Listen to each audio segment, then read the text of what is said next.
fam, that's what they call me. Promise that you never be lonely. Halo teman-teman, saya Yodarai Anggawa. Selamat datang di channel Inspirasi Kebaikan, Start Your Story a Journey 369 ya. Salam kebaikan untuk semuanya. Mudah-mudahan teman-teman dalam keadaan sehat ya, fit, sukses, Amin. selalu ya. Selamat datang di channel ini. Jadi agar teman-teman mendapat insight yang utuh, jangan skip videonya, tonton sampai habis ya, dan terima kasih ya. Kali ini saya kedatangan tamu sangat istimewa ya, biasanya agak senior-senior yang saya ajak ngobrol di talk ini, tapi kali ini sangat muda ya. Saya kenal Kokoh ini kira-kira 2 tahun yang lalu waktu saya di Medan ya. Iya. Dik, Iya, Pak. smiling guys gitu ya, ramah banget ya, auranya luar biasa ya, kalau menurut saya begitu. Ternyata anak ini vegan ya, saya nggak nyangka di Medan banyak resto vegan, dan ternyata saya perkenalkan aja langsung ya, namanya Iya, siap, Pak. Sarjana Psikologi ya. Jadi waktu itu saya kenal sama these guys gitu ya, sambil kuliah sambil kerja gitu ya. Sekarang sudah Yes. dan sudah berbisnis, saya lihat ya, punya gym dan punya apa, bisnis makanan vegan something ya. Oke. Yes. Apa kabar guys? Baik Pak Ray, baik. Oke. Udah lama nggak ketemu ya Pak ya. Ya benar ya. Iya. Ya senang bisa collab di sini ya. Mudah-mudahan Chris juga sehat ya, lancar. Amin. Terima kasih. Ya, tapi auranya baik, pasti hasilnya baik. Udah, saya percaya itu aja ya. Nah ini dari Chris, dulu ya Pak ya. Ya benar ya. Jadi kayak gini Chris, jadi kita ini kan dilahirkan sebagai manusia harus bersyukur, karena ternyata hasil riset mengatakan lahir sebagai manusia itu tidak gampang ya, konon begitu ya. Nah, Chris mudah sekali ya, lahir tahun 98 ya, mudah sekali di Medan, di Binjai ya, mudah sekali sudah berkarya. Jadi zamannya kebetulan pas pandemi, tapi rata-rata anak Medan ya jago digital, jadi mungkin bisa berbisnis online. Nah, dalam kondisi seperti ini, apa yang bisa dikatakan soal mindfulness?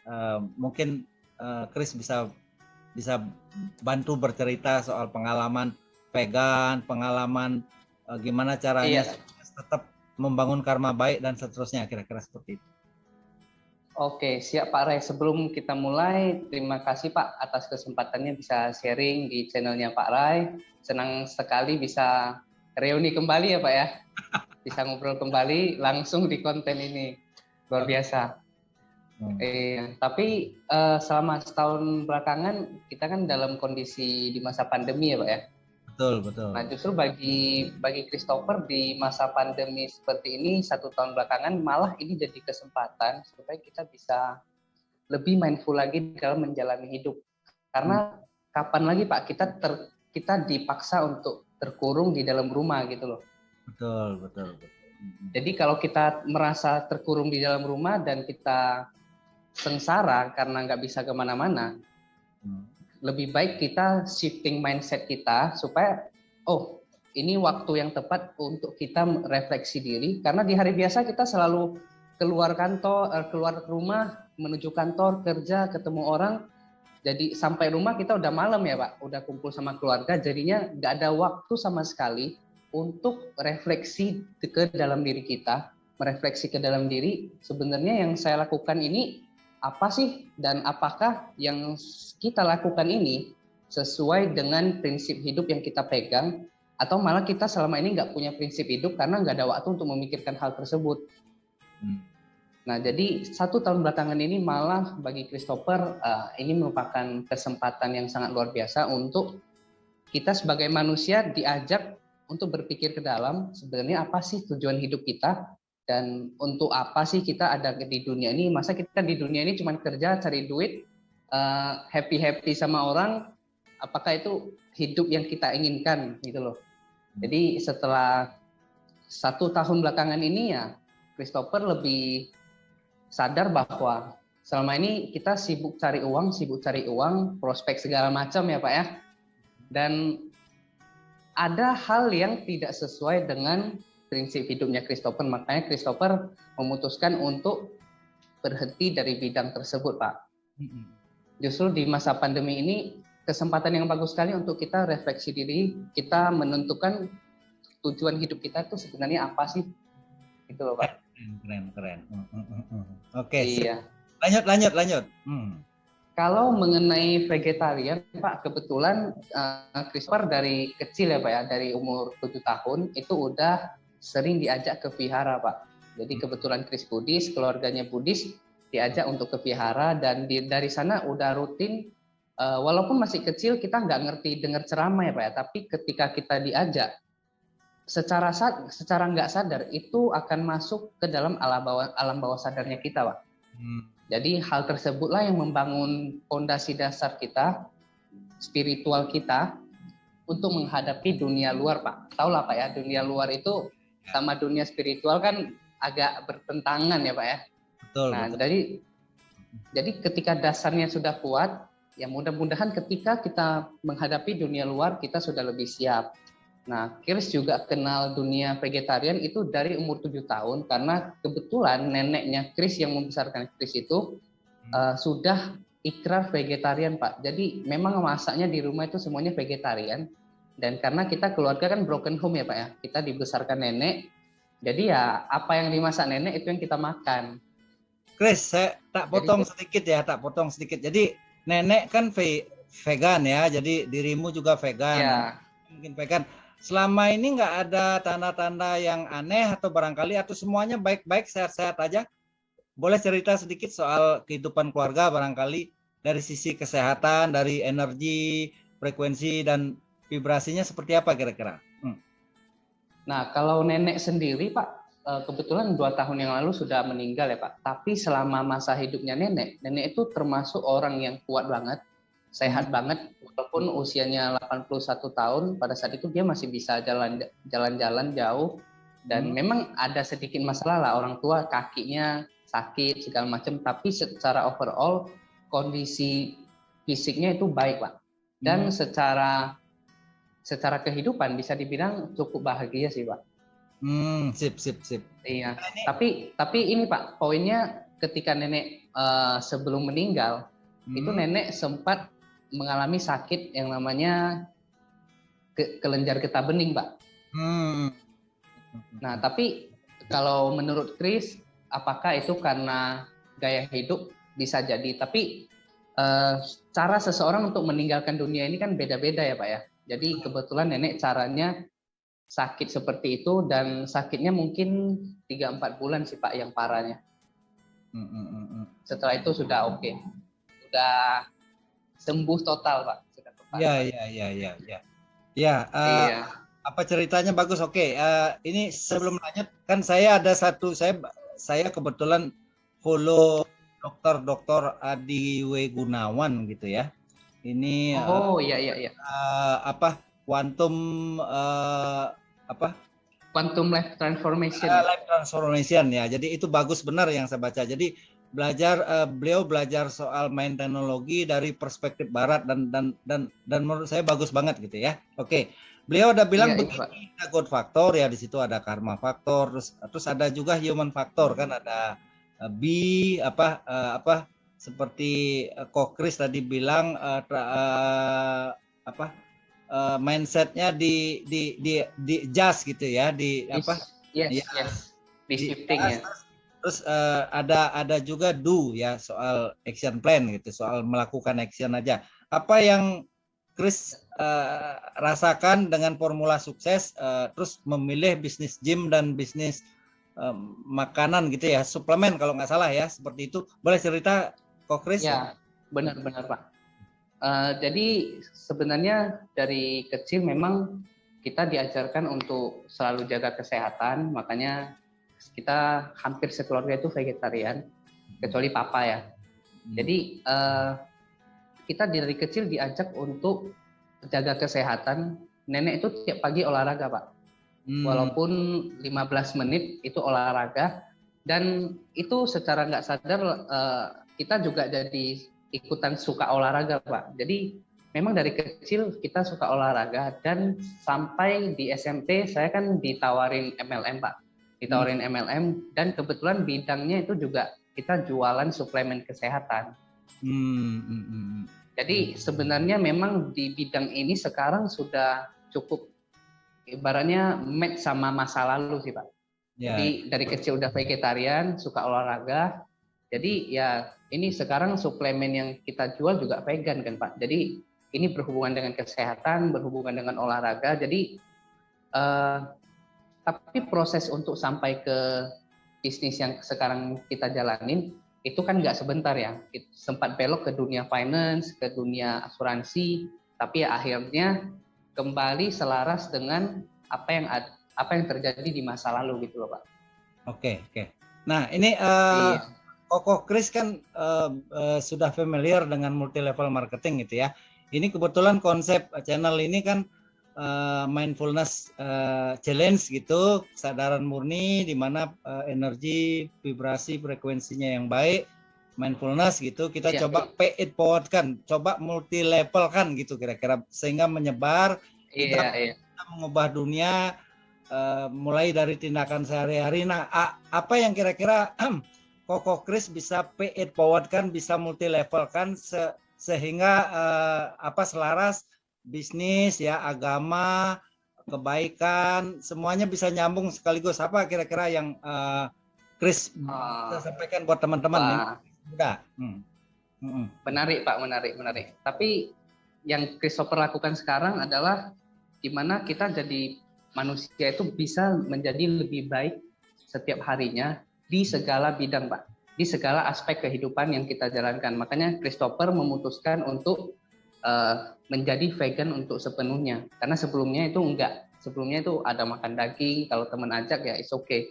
Sekarang itu sudah full. Nah, hal kecil yang Christopher buat adalah kita mulai menyadari hal-hal yang kita lakukan dulu, Pak. Jadi sering sekali orang itu karena nggak ada waktu untuk diri sendiri, dia nggak sempat mikir satu hari ini aku lakuin apa aja ya. Karena nggak sempat meluangkan waktu untuk review, maka nggak ada sesuatu yang bisa diperbaiki, Pak, bisa ditingkatkan lagi karena nggak ada waktu untuk review. Jadi merasa hidupnya baik-baik saja, yang nggak ada yang perlu ditingkatkan lagi. Tapi Christopher coba untuk meluangkan waktu 15 menit, itu sudah cukup sebelum tidur. Kita pikirkan kembali, kira-kira hal apa ya, hal kebaikan apa yang sudah kita lakukan hari ini. Nah, semakin banyak kebaikan yang sudah kita lakukan, maka itu waktu kita tidur itu enak, Pak. Waktu kita tidur itu enak. Ya, luar biasa. Nah, sehingga kebesokan harinya kita jadi punya hal yang kemarin aku udah lakukan ini nih, kalau bisa hari ini kita tingkatkan lagi gitu loh.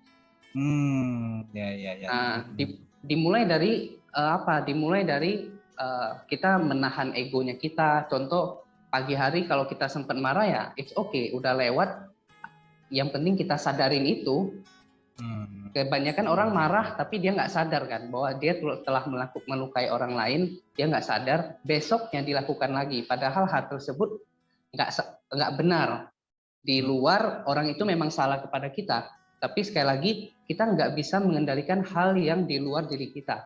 Ketika orang lain melakukan kesalahan sama kita, itu memang terjadi pada diri kita, tetapi keputusan kita untuk marah atau tidak itu balik efeknya kepada kita. Kalau kita marah, bisa jadi satu hari itu akan menjadi hari yang buruk. Wah, keren. Nah itu Pak Adi W. Gunawan juga ada bilang, mungkin nggak kita membunuh ego personality kita secara total gitu. Itu ada hasil risetnya ya. Bahkan ada pas meditasinya yang saya lihat. Nah, yang saya mau tanya ke Chris adalah ini kan Christopher sudah coba lakukan shifting paradigma ya, masih muda, 23 tahun ya. 23 tahun sudah berkarya, sudah sarjana, hidup walaupun awalnya broken home, jadi shifting paradigmanya luar biasa deh. Kira-kira seperti itu. Nah, apa kira-kira yang Kok Kris bisa kasih tip ke teman-teman anak-anak muda kontrol ego tadi biar bisa lebih produktif tapi tetap mindfulness gitu. Kira-kira kasih tip. Simple sih Pak, luangkan waktu satu hari itu 15 menit di malam hari. Jadi sebelum kita tidur, kita review dulu hal-hal baik apa yang kita lakukan dan kita lakukan lagi di besoknya Pak.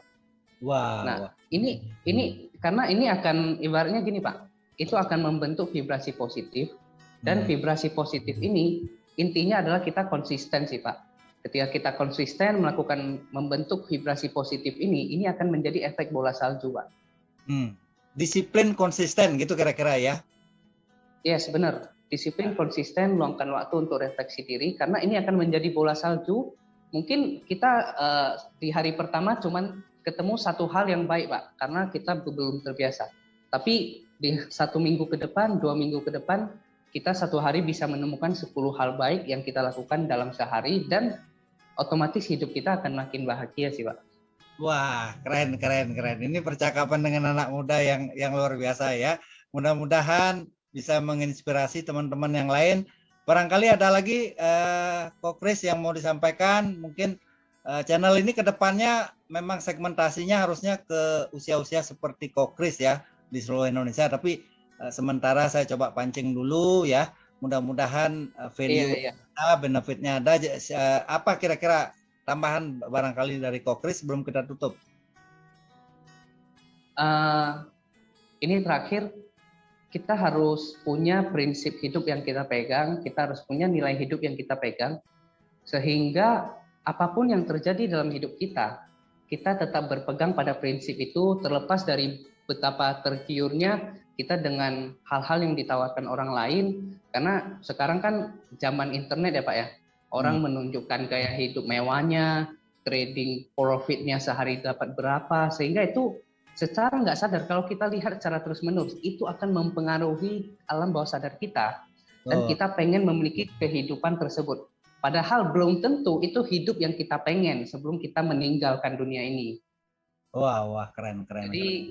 Jadi memiliki prinsip hidup kita, berpegang teguh pada itu, kita menjalani hari dengan prinsip menjadi lebih baik setiap harinya.